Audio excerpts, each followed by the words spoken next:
Boa tarde, que alegria começar a semana na sua companhia, ao vivo para todo o Brasil, programa A Vida em Foco, a partir de agora aqui na TV Evangelizar. Você que me acompanha de diversos meios digitais, me acompanha pela TV Evangelizar nacionalmente, via satélite, canal digital aberto, Sky, YouTube, TV Evangelizar Oficial. Seja bem-vinda, seja bem-vindo. Hoje nós vamos cuidar mais ainda da sua saúde, um tema que você gosta bastante. Vamos fazer um verdadeiro rastreio no nosso organismo, porque existe já uma área da medicina que faz o rastreamento do câncer. Nós vamos ver como é que funciona essa área.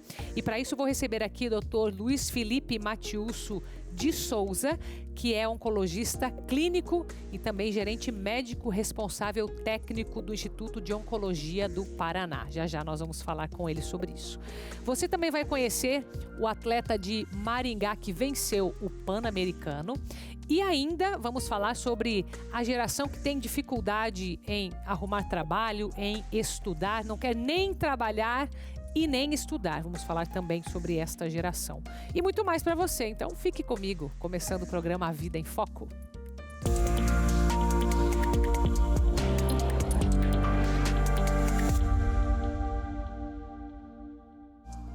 Bom, já se fala muito sobre prevenção do câncer, né? Principalmente com relação a hábitos, a bons hábitos, a evitar aquilo que a gente já sabe que faz mal. É comida que inflama o corpo, é bebida em excesso, ou até mesmo sedentarismo.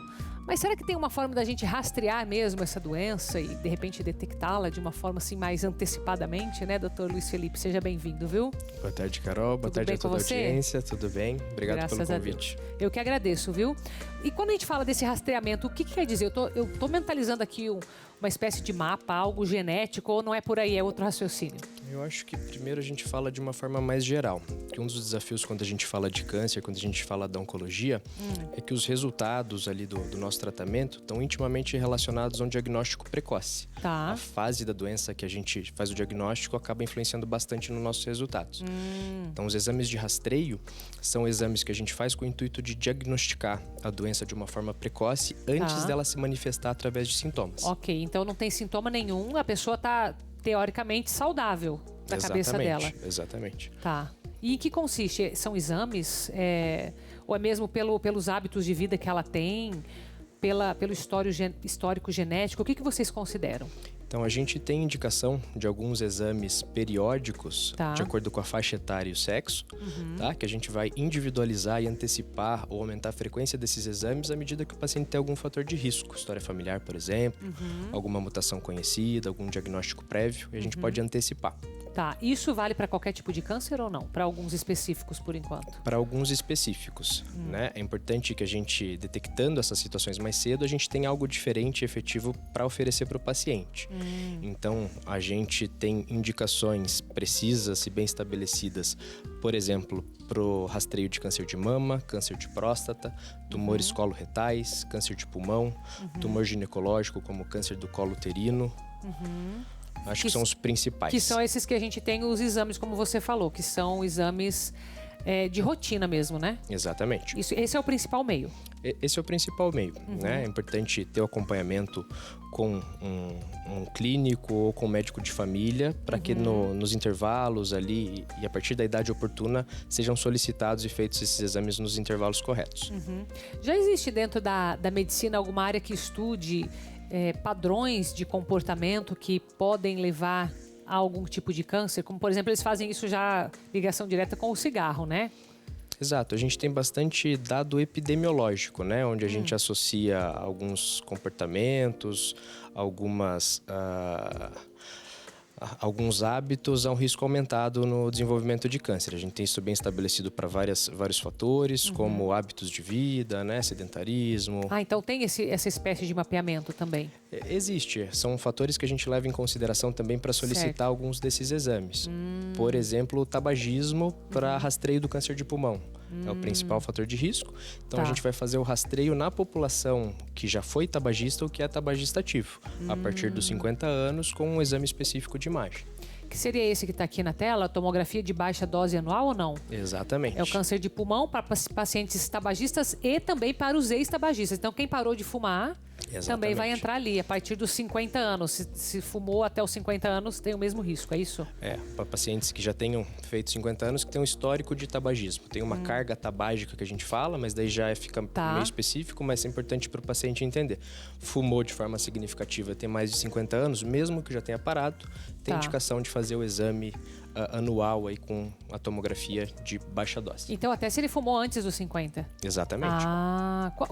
Qual que é a relação que vocês usam para a questão de fumante ou ex-fumante? Tem uma idade que fala assim, não, se ele parou até tal idade, não tem essa preocupação, ou ainda assim... Até pouco tempo a gente fazia essa distinção. Então, dado um determinado intervalo, não tinha mais essa indicação do rastreio. Agora não. Uma vez que o paciente foi tabagista em algum momento, ele vai ter benefício desse exame de rastreio.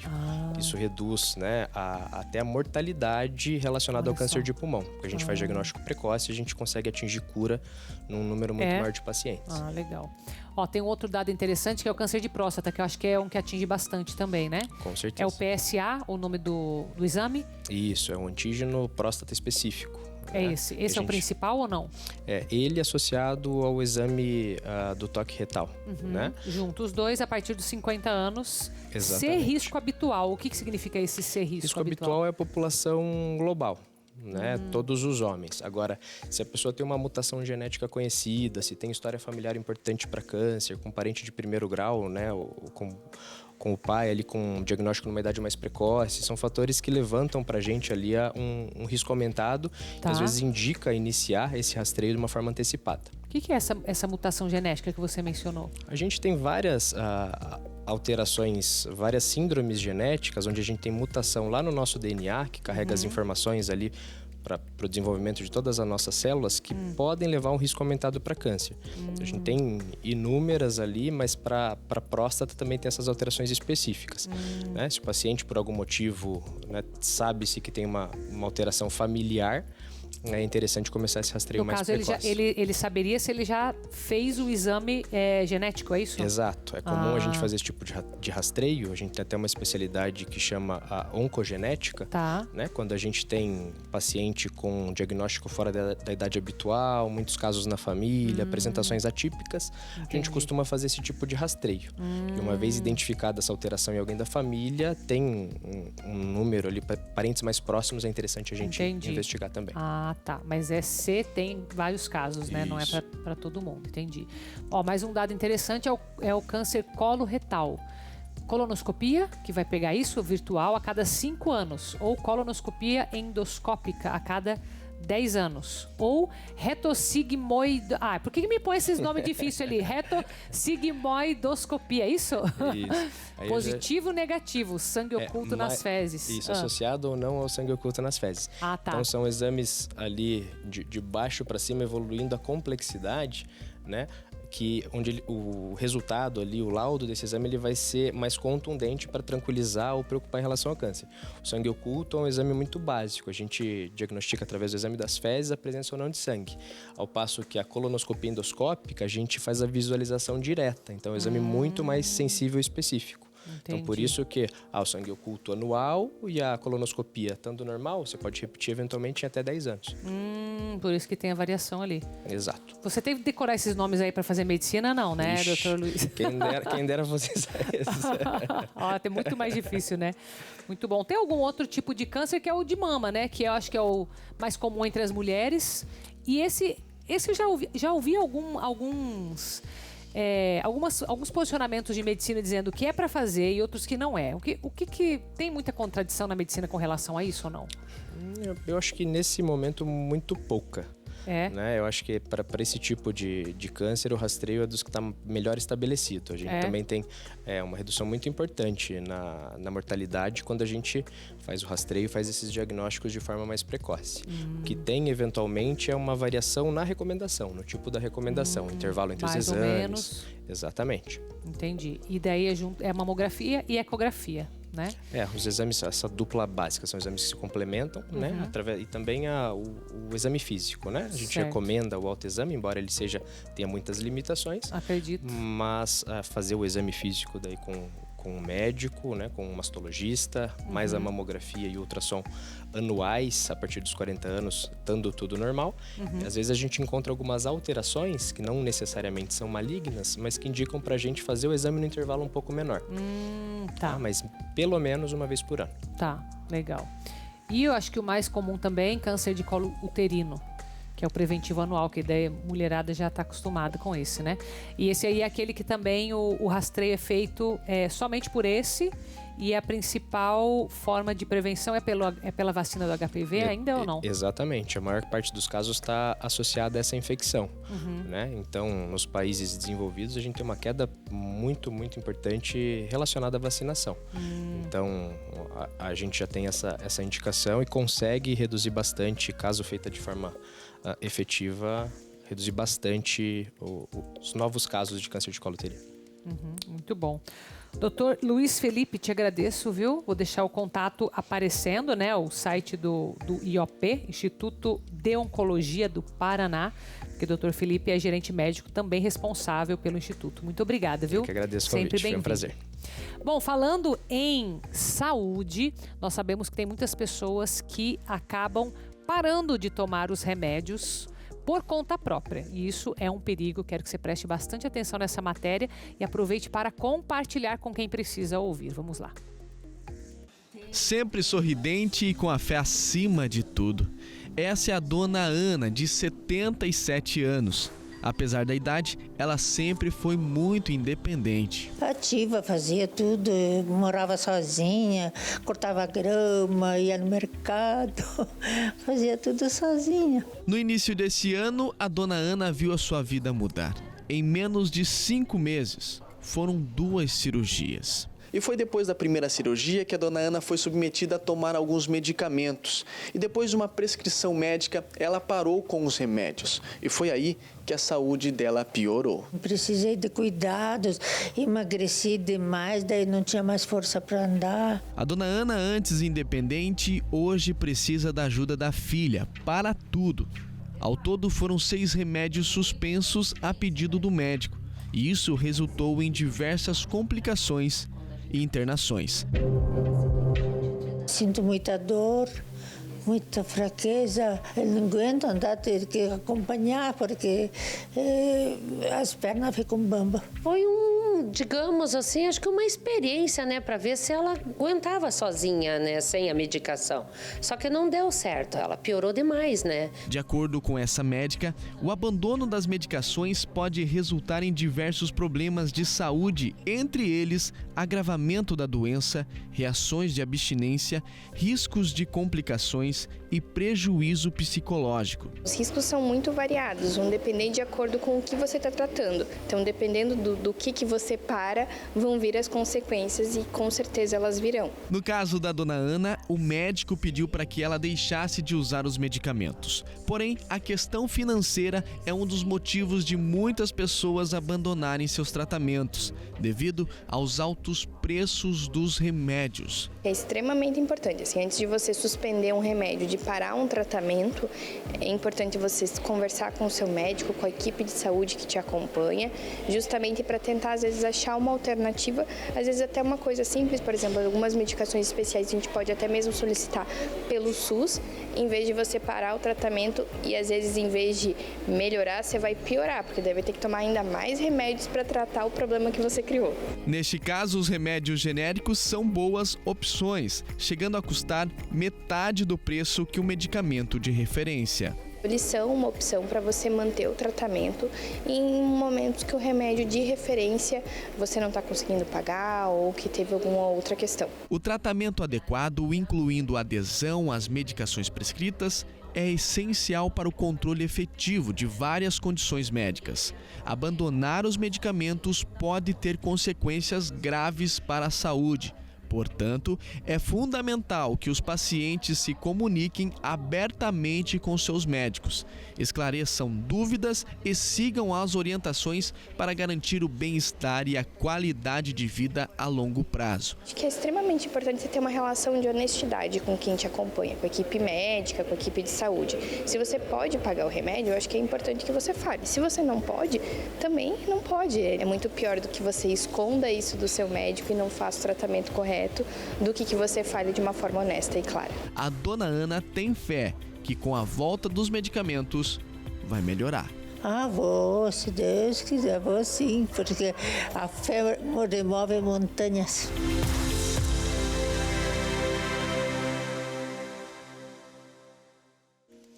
E amanhã é dia de estreia aqui na TV Evangelizar, às 11 horas da manhã. Você tá lembrado, do ano passado a gente fez o VEM, Voz, Evangelização e Música, e teve um candidato que foi o mais votado pelo voto popular. Foi o Elton Galvão. Ele esteve aqui no programa Vida em Foco.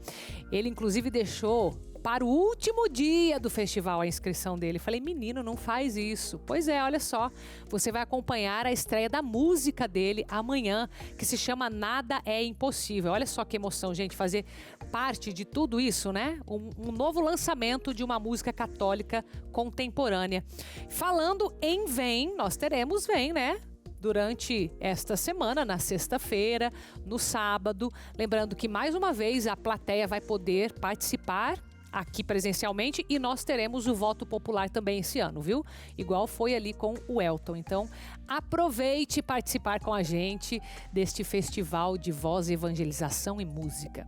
Vamos para o nosso intervalo. Na volta, nós vamos aprender um pouco sobre a geração que não quer nem trabalhar e nem estudar, e você vai conhecer um atleta vencedor de medalha de ouro em Maringá. Olha só que orgulho, hein, para o Brasil. Eu volto já.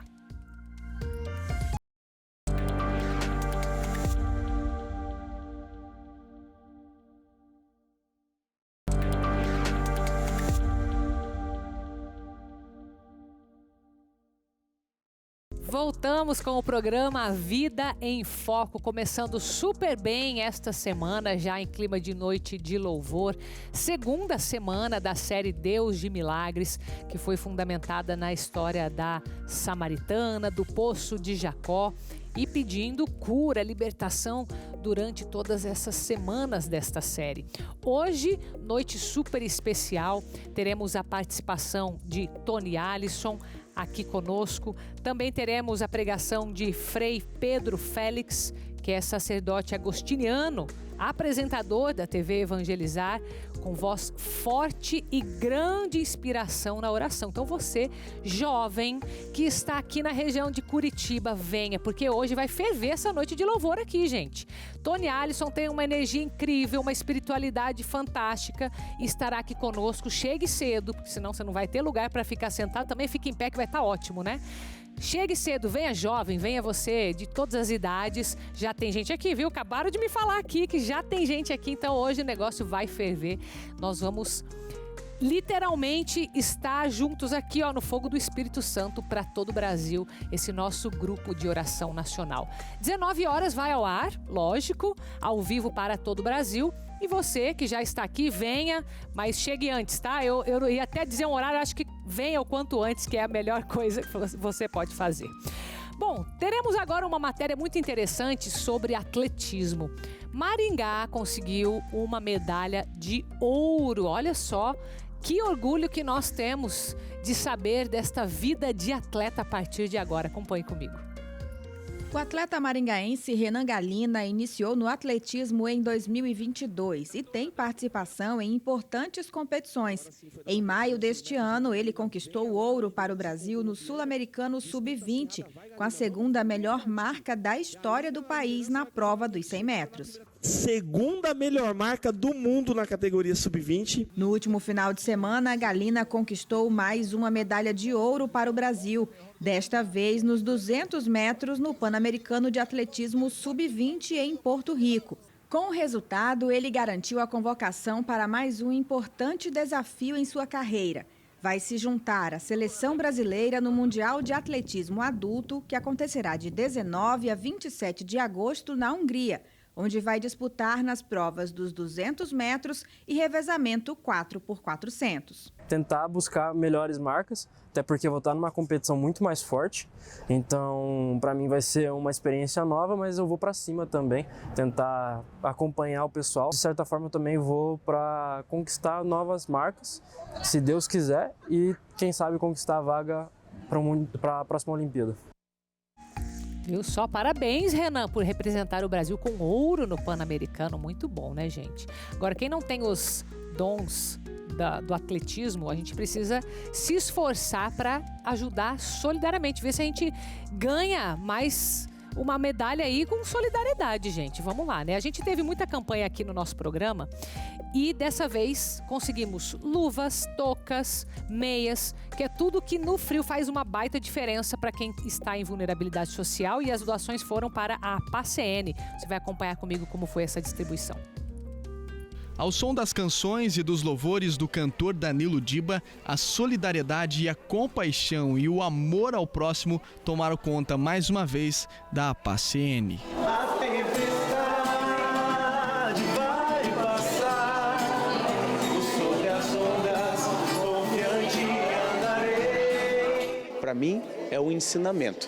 Desde o momento que eu coloquei meu pé aqui dentro desse local abençoado, estou aprendendo a dar mais valor aos pequenos gestos da vida, ao pequeno sorriso, ao singelo abraço, o quanto nós temos que ser fortes e ajudar quem mais necessita. A ação interna de doações de toucas, luvas e meias, criada pela equipe da Associação Evangelizar é Preciso, envolveu todos os colaboradores da obra Evangelizar. A ação foi para ajudar crianças e famílias atendidas pela PACN e a Pastoral da Criança. Foi uma ação que nós tivemos bastante engajamento de todos os colaboradores, de todos os setores, da empresa toda em si. No entanto, que nós tivemos tantas arrecadações que nós conseguimos atender mais de uma instituição. Essas doações e essa parceria que a Rede Evangelizar tem com a PACN são muito importantes, porque elas vêm de encontro às necessidades básicas das famílias que nós acolhemos. A ação, baseada nos valores de um dos carismas da obra Evangelizar, a caridade, por meio do amor ao próximo. Ao todo, foram arrecadados mais de 2.000 itens. O Márcio e o filho Israel, de 3 anos, são de Porto Velho, Rondônia, e estão em Curitiba sendo atendidos pela PACN, porque o pequeno Israel foi diagnosticado com uma anemia rara. As toucas, luvas e as meias vieram para esquentar o frio curitibano. A gente consegue ficar feliz, né? Porque sabemos que a gente não está sozinho. Tem pessoas que a gente nem imagina e chega, que são casos de vocês. A gente nem imaginava que vocês iam estar aqui hoje proporcionando essa alegria para nós. Porque a gente mora num estado onde é muito quente. A gente não tem costume com frio e tudo que vocês trouxeram vai ser bem usado, né? A Aline é de Goiânia e está de passagem na PACN porque o filho passou pelo tratamento de aplasia de medula óssea e também foi beneficiada com as doações. Eu estou muito feliz de estar aqui, é uma excelente casa, desde os funcionários até a diretoria. Então, assim, se não fosse a PACN, eu não sei nem o que seria de mim aqui. Ela encontrou na música uma forma de alívio para os problemas e aproveitou e soltou a voz junto com o cantor Danilo Diba. A verdadeira paz só tem aquele que já conhece a Jesus.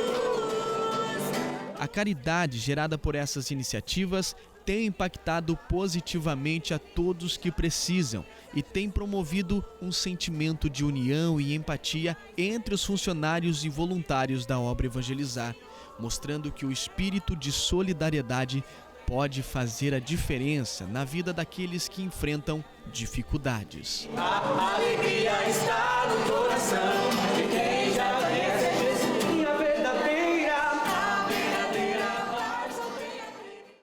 É uma alegria que contagia, né? Estava tudo dançando aqui no intervalo, gente, junto com Danilo Diba, junto com essas pessoas queridas que tanto nos agradeceram, viu? Nós que agradecemos poder fazer a caridade junto com os nossos associados, você aí de casa.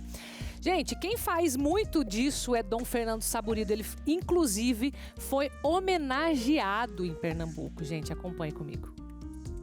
Na chegada à Assembleia Legislativa de Pernambuco, Um Dom Fernando saborido, leve, descontraído. Foram muitos cumprimentos e fotos até subir à tribuna de honra do auditório Senador Sérgio Guerra. A sessão em homenagem a Dom Fernando, no início desta semana, foi presidida por seu conterrâneo e ex-prefeito do Cabo de Santo Agostinho, o deputado Lula Cabral, e proposta pelo deputado Sileno Guedes, considerando os 14 anos do bispo à frente da Arquidiocese de Olinda e Recife. Dom Fernando é muito mais do que um simples pastor da Igreja Católica. Dom Fernando, para nós pernambucanos e pernambucanas, é aquela voz que se colocou sempre a favor dos menos favorecidos, daqueles que mais precisavam, aquele que falou por quem não tinha voz para falar. Então, essa casa, que é a Casa da Representação, fica muito feliz em poder homenagear esse homem que lá atrás foi ordenado por Dom Helder Câmara, mas a gente percebe hoje que ele teve durante a sua vida uma grande inspiração a partir daquele momento. Prestes a se tornar arcebispo emérito, Dom Fernando tem recebido muitas homenagens em instituições e comunidades do território arquidiocesano. Na Assembleia Legislativa estiveram presentes padres, diáconos, amigos e muitos deputados estaduais, admiradores de seu pastoreio, prefeitos e ex-prefeitos de cidades pernambucanas. E apesar da despedida tão próxima, a sessão solene foi animada pela fé e pela música de artistas locais. Lindo ver o dia amanhecer com violões e pastorinhas mil, dizendo bem que o Recife tem o carnaval melhor do meu Brasil. Valeu! Incansável na luta pelos pobres, o bispo aproveitou a homenagem e, em seu discurso de agradecimento, pediu apoio aos deputados presentes para a manutenção e expansão dos serviços oferecidos na Casa do Pão, que atende pessoas em vulnerabilidade social no centro do Recife. O coração do bispo, mesmo doído com as emoções dos últimos dias, continua vivendo o amor a Deus e aos irmãos. O coração está machucado, viu? Com tantas homenagens assim, não tem quem aguente realmente. Mas Deus dá força. E, por outro lado, eu fico muito grato pela sensibilidade das pessoas, pelo carinho demonstrado, né? Realmente eu tenho um amor muito grande por essa arquidiocese, que é a minha arquidiocese de origem. E isso só faz me comprometer ainda mais com esse povo bom, né? E me animar para que eu possa continuar agora de outra forma, servindo a igreja, né? Cada tempo tem as suas necessidades, os seus desafios. Agora será um tempo novo para mim. Vamos ver o que é que Deus está querendo para o futuro. Da Arquidiocese de Olinda e Recife, Luciana Falcão para a TV Evangelizar. Hora do nosso intervalo. Na volta a gente vai entender um pouco mais desta geração e ajudar os jovens que nem trabalham e nem estudam. Eu volto já.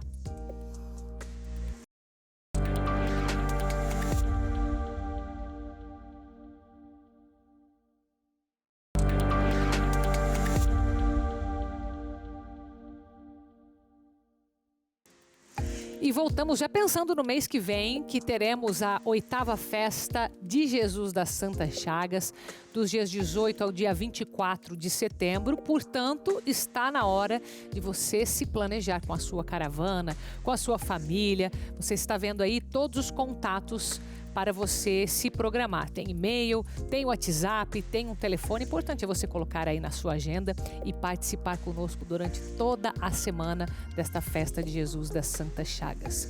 Bom, agora a gente vai falar sobre esta geração que, dizem alguns, não gostam muito nem de trabalhar e nem de estudar. O que será que eles gostam de fazer, né? A gente precisa entender um pouco também da geração para compreendê-la. Então, nós temos aqui um doutor em psicologia clínica e da saúde, com especialização em educação empreendedora e gestão de pessoas. É professor da Escola de Negócios da Pontifícia Universidade Católica do Paraná, Dr. Paulo César Porto Martins. Bem-vindo, viu? Muito obrigado. Tudo bem? Tudo ótimo. Que bom.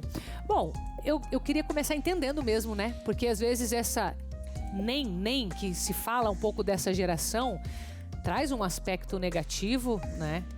Ao mesmo tempo, será que se compreende? Queria saber a tua posição do que é realmente esta geração, Dr. Paulo. Vamos lá, a geração neném, ela é a característica daqueles que nem estudam e nem trabalham. Tá, mas isso já é esperado que eles façam isso porque tá ali entre 18 e 24 anos essa geração ou não? Não. O ideal é que estejam estudando Que estejam ou trabalhando fazendo ou algo ambos, desse tipo. né? Com certeza. Pela idade, né? Com certeza, uma Tá. idade extremamente produtiva, uma idade que muitos estão se preparando para entrar no mercado. Tá. Agora, a ausência de uma atividade profissional ou de estudar no sentido de se preparar para essa atividade profissional, ela não é saudável e ela não é desejável. Tá. Será que eles estão perdidos? E é por isso que estão nessa de... Tá, e agora? O que eu faço? Enquanto não tem uma resposta, estão esperando. O que você vê nessa geração? Eu vejo que tem vários nenéns, né? Não é uma característica só. Por exemplo, nós temos aqueles de classe média, às vezes classe alta, que não querem fazer nada e foram acostumados pelos pais, digamos, a só fazer aquilo que querem e de repente acabam ali os estudos, não sabem o que fazer de uma faculdade, vão protelando e acabam, né, sendo sustentados pelos pais. São crianças grandes, são adultos que deveriam... Imaturos, exatamente. Eu ia falar que são crianças, mas com idade adulta. Né? Mas não é a maioria. Os estudos, por exemplo, da OCDE colocam, né, o Brasil como o segundo país que mais tem essa geração neném. Segundo país? Segundo país. Nossa. Perdemos somente para a África do Sul. Olha. O perfil que mais apareceu na pesquisa da OCDE são mulheres e pretas. E aí, quando a gente olha no detalhe do estudo, é porque elas estão cuidando ou de um irmão, ou de alguém mais velho, ou, olha que perigoso, dos filhos. Então, muitas vezes são meninas, né? São mulheres que acabaram tendo uma gestação, não tem um suporte familiar, muitas vezes nem daquele que, né, do companheiro, ou aquele, né, que acabou fazendo a concepção nessa jovem, e ela fica nessa situação. Então a gente tem uma situação assim que puxa, ou aquela que tem que cuidar de algum ente mais velho, de repente com o avô ou da avó, e acaba ficando para as meninas fazer essa atividade. Né? Isso é um retrato ainda de uma sociedade machista, aquele modelo patriarcal, que o homem tem que ir para fora e a mulher que cuide da casa. Né? Infelizmente isso ainda é presente. E os estudos mostram que numa situação de baixa renda, muitas vezes esse machismo, essa distorção da visão da mulher, ela é ainda mais acentuada. Agora, é interessante você trazer esse dado, porque nós tínhamos também uma situação de mães sem o apoio, digamos, ou mães jovens, ou sem o apoio do pai, que trabalhavam. Né? E agora você me traz uma situação em que parece que a avó, no caso, os avós, assumem essa criança junto com esse filho, né? E já não tem mais esse trabalho, nem esse estudo. O que mudou? Na verdade temos sim pessoas que trabalham, estudam, cuidam dos seus filhos ou cuidam de algum... Se viram nos 30 mesmo, Se viram né? nos 30, tem. Na verdade, o que eu te passei assim, são resultados da pesquisa. A maioria dos nenéns são mulheres negras, né? Porque estão cuidando de alguém ou cuidando dos seus filhos. Estão sendo sustentadas por alguém. Estão sendo sustentadas por alguém, né? Mas não estão querendo ter ali um trabalho formal, não estão estudando, não estão se formando. Então é isso que eu queria entender.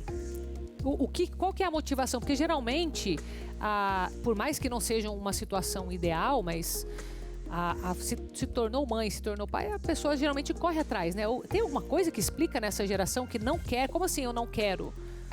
São vários fatores, né? Nós temos aí um conjunto de pessoas dentro dessa geração que tem muitas vezes uma baixa autoestima, acho que nem adianta, nem vou buscar um emprego porque não tem emprego. Né? Tem pessoas que realmente são mais acomodadas, eu vou ficar aqui cuidando do meu filho, já estou fazendo o meu papel. Entendi. Tenta ali algum tipo de auxílio, tenta ali algum tipo de apoio familiar ou através do governo. Então tem sim pessoas que são acomodadas, tem pessoas que tentam e muitas vezes por preconceito ou por outros fatores já desistem, né? Não tem o que a psicologia vai chamar de resiliência, diante daquela adversidade, eu vou superar, eu vou ir atrás, né? Então são várias pessoas. Eu acho muito delicado a gente colocar um rótulo só. Sim, que é bem abrangente, pelo jeito, É muito abrangente. Então nós temos que ver esse problema de uma forma muito ampla. Temos sim aqueles que são nem, que nem eu disse, que são sustentados pelos pais. Que querem mesmo. E os pais, às vezes, trabalhando na correria do dia a dia, falam assim, então eu continuo sustentando e o tempo vai passando. Isso é preocupante, porque algum dia esses pais não estarão, e aí como vão ficar esses jovens, né? Que nem eu brinco, que são adultos, mas que têm um comportamento ainda de adolescente ou de criança. Então essa é uma situação. Então também um olhar dos pais, né?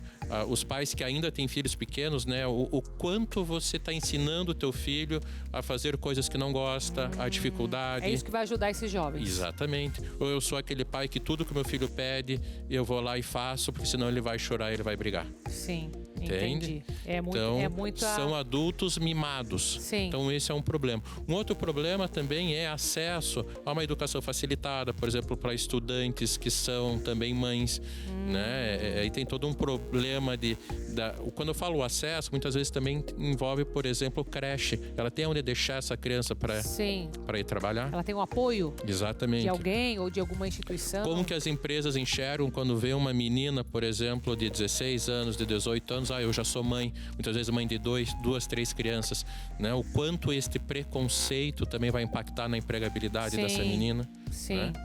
E lembrando, não são só meninas, a maioria são. Nós temos, lógico, tem homens também. Homens também. Né?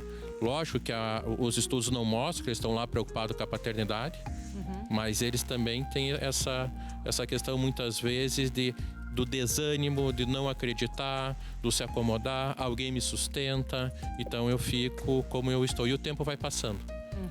Né? E isso é algo extremamente delicado quando nós temos, por exemplo, um panorama no Brasil que a pirâmide etária está se invertendo. Nós vamos ter cada vez pessoas mais velhas. E se nós tivermos uma quantidade tão grande de adultos que não querem trabalhar e não querem estudar... Aí vai complicar. Complica.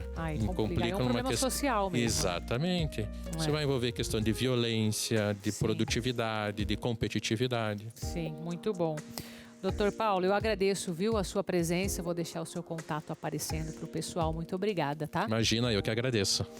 E eu, antes de me despedir de você, quero aproveitar para deixar um abraço para nosso querido padre Christian Shankar, padre aqui da obra Evangelizar, está sempre conosco na TV Evangelizar. Hoje é aniversário dele, viu?